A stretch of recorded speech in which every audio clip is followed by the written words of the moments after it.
그리스도 안에서 행하라, 그리스도 안에서 행하라는 제목으로 말씀 전하겠습니다. 본문 우리가 이제 골로새를 보고 있습니다. 2장을 보시면 2장 1절에 사도 바울이 편지를 합니다. 너희 골로새 사람들이고 라오디게아에 있는 자들에서 이 성도들을 생각하면서 편지를 보내고 있습니다. 그런데 이 교회들은 사도 바울이 세운 교회가 아니라 에바브라라는 사울의 말씀 받은 어떤 제자가, 사울의 영향을 받은 사람이 가서 자기가 했던 고향, 그 인근에 교회를 세운 것이죠. 그래서 2장 1절에 보시면 내 육신의 얼굴을 보지 못한 자들이라고 합니다. 바울을 아직 방문하지 못했고 찾아지 못한 그들을 먼저 이 편지의 글, 말씀의 글을 통해서 세우기를, 잘 믿음을 권면하며 세우는 것을 알 수 있습니다. 그래서 이 편지를 통해서 2절 보시면 마음의 위안을 얻도록 하고 또 그 사랑 안에서 연합하며 그 하나님의 비밀인 그리스도를 깨닫는 그런 은혜를 구하고 있습니다. 그래서 지혜와 지식의 모든 부하가 그리스도 안에 있다라고 3절이 말씀하고, 그러나 위협하는 것이 있으니 4절을 보시면 아무도 교묘한 말로 너희를 속이지 못하게 하려 하는 것이죠. 이단과 혼합된 세상의 영향을 가운데 흔들리지 않도록 너희들이 속이지 않도록 하라, 이렇게 고민합니다. 그래서 육신으로는 함께하지 못하지만 5절에 심령으로 너희와 함께 있어서 너희가 그리스도를 믿는 믿음 위에 굳건한 것을 기쁘게 바라보는, 믿음의 눈으로 바라보는 것을 고백합니다. 그런 내용들이 있고 이제 6절 이후에 올 본문에도 계속해서 이어지고 있습니다. 6절 보시면 그러므로 너희가 그리스도 예수를 주로 받았으니 그 안에서 행하되 라고 말씀합니다.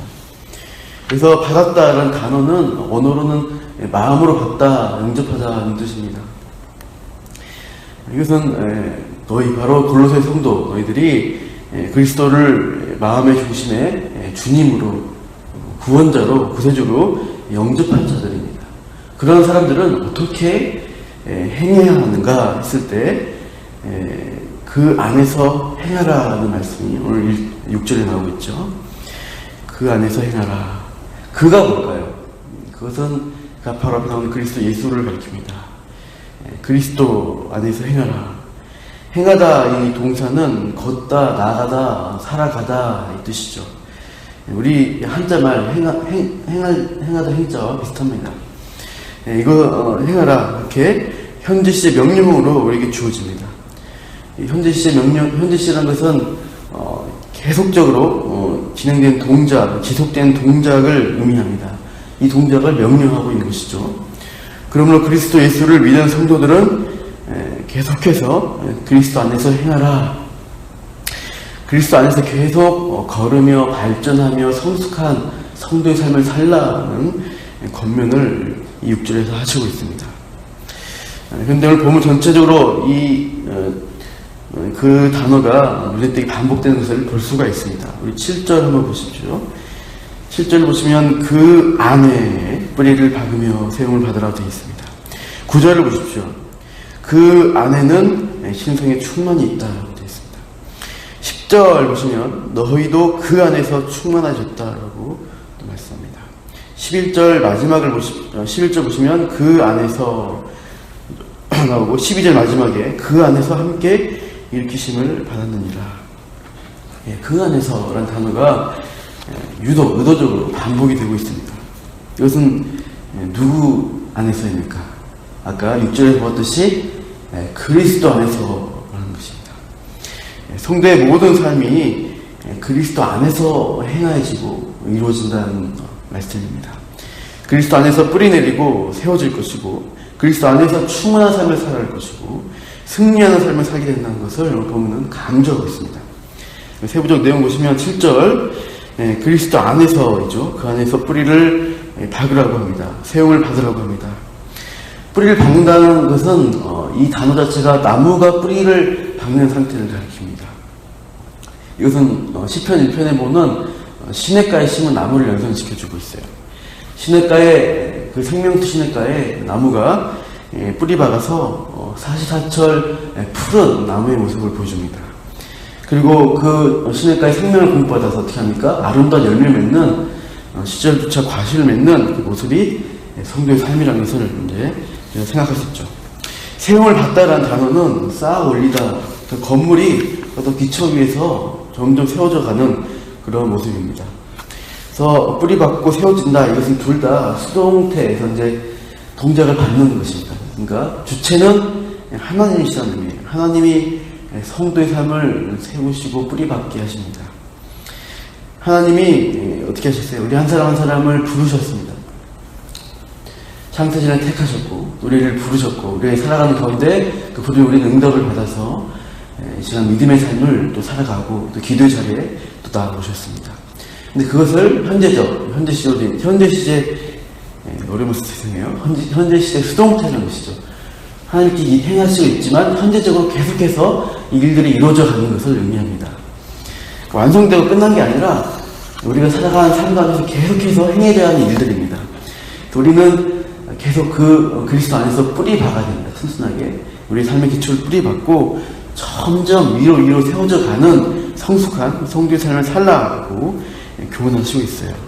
그 열매가 무엇이냐 했을 때 그 말씀에 교훈받은 대로 살 때 우리가 믿음에 굳게 서게 됩니다. 믿음의 삶을 통해서 어떤 열매가 보여지게 있습니까? 7절 마지막에 보시면 감사란 열매를 맺게 될 것입니다. 감사의 입술, 감사의 찬양, 감사함을 드러내는 그 믿음의 굳게 선 자의 열매가 감사다는 것을 보여주는 게 성도의 모습입니다.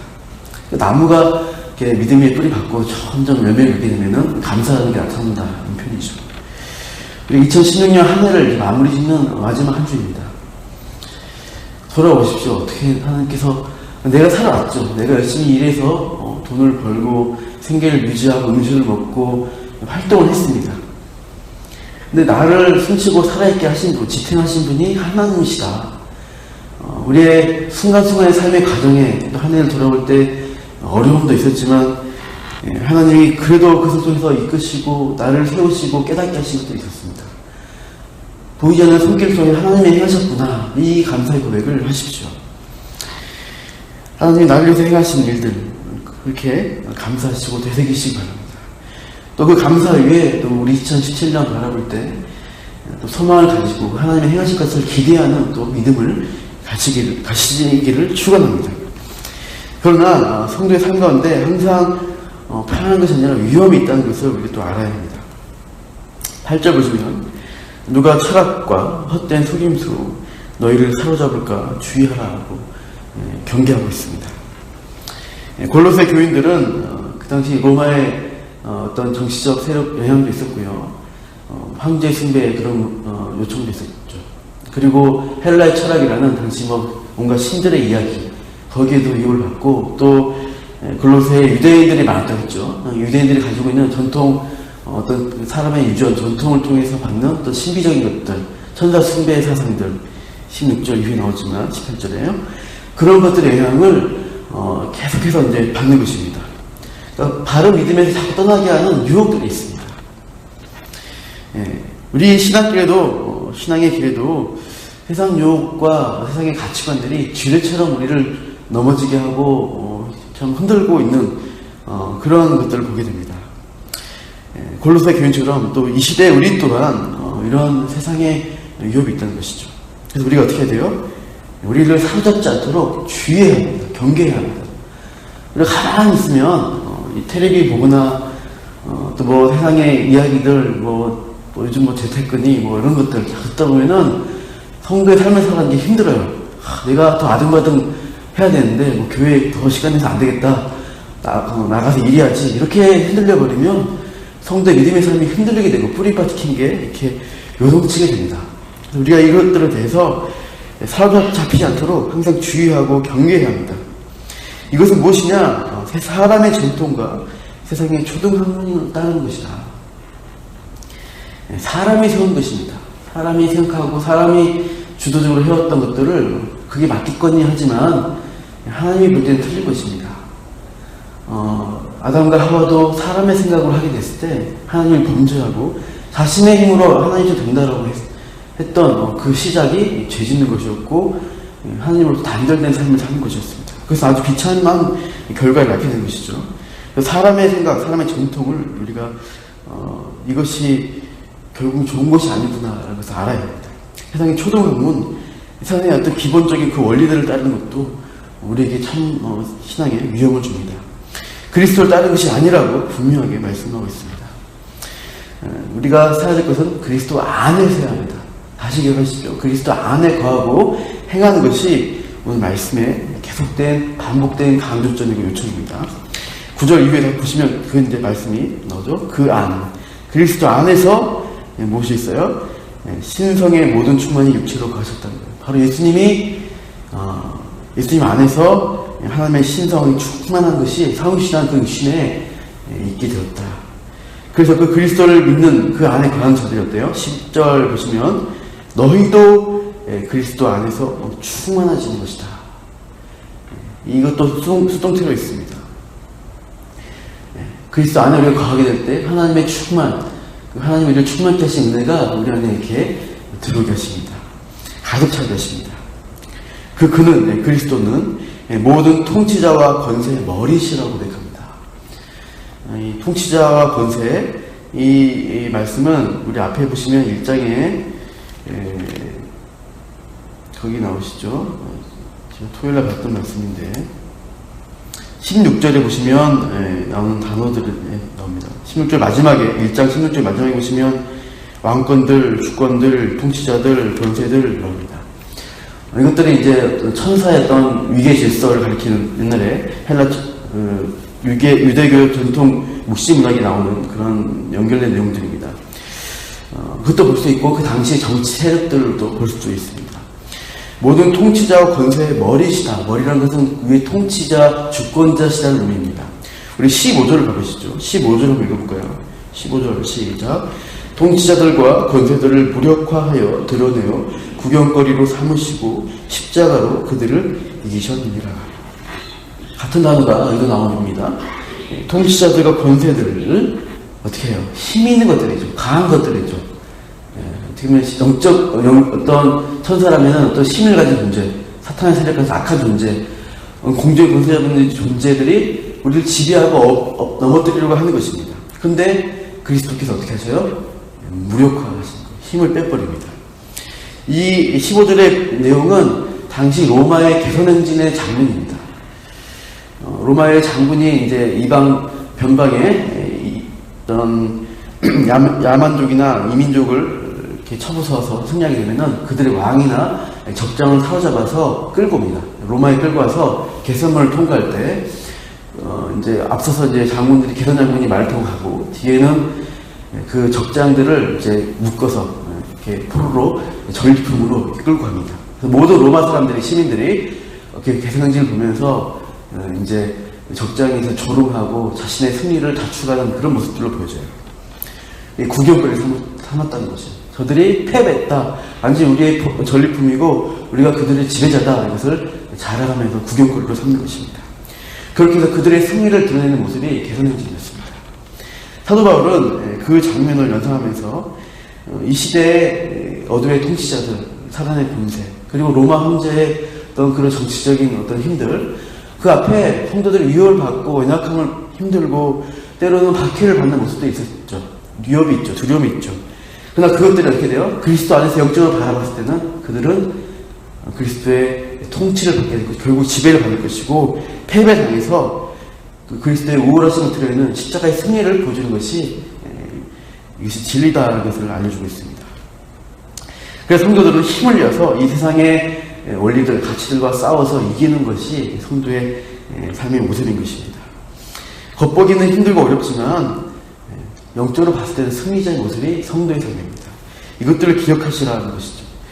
또 중간에 계속 나오는 것들 11절 그리스도의 할 일이라고 되어 있습니다. 유대인들은 손으로 한 할 일을 자랑했지만 실제적으로 손으로 하지 않은 그리스도가 주신 영적 할 일가 너희가 받은 진짜 할 일이었다. 그것이 복음이었다라고 말씀하는 것이고, 그래서 12절에 세례받은 모습들을 드러내고 일으키신 같다는 말씀을 하고 있습니다.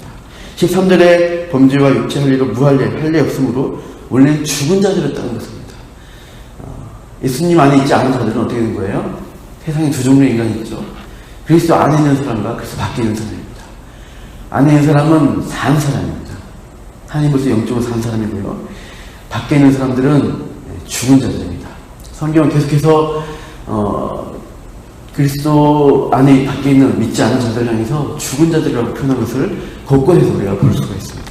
실제로 하나님 볼 때 죽은 자들이고, 결국 그 죽은 자들은 이제 육체가 죽게 되면은 영원한 죽음의 지옥으로 가는 것을, 그 결과들을 성경 말씀이 보여주고 있는 것입니다. 성도들은 어떻게 하셨어요? 13절 보시면 죽었던 너희가 어떻게 돼요? 하나님이 그와 함께 살리셨고 모든 죄를 용서하셨습니다. 그래서 14절 보시면 우리를 거스르고 불량의 법조문, 빈문서, 종문서, 채무증서, 이 죄책이라는 것이 해결이 됐습니다. 더 이상 우리에게 영향을 미치지 못합니다. 그래서 완전한 승리로 우리가 살아가는 게 성도의 삶이다. 그래서 자부심을 느끼십시오.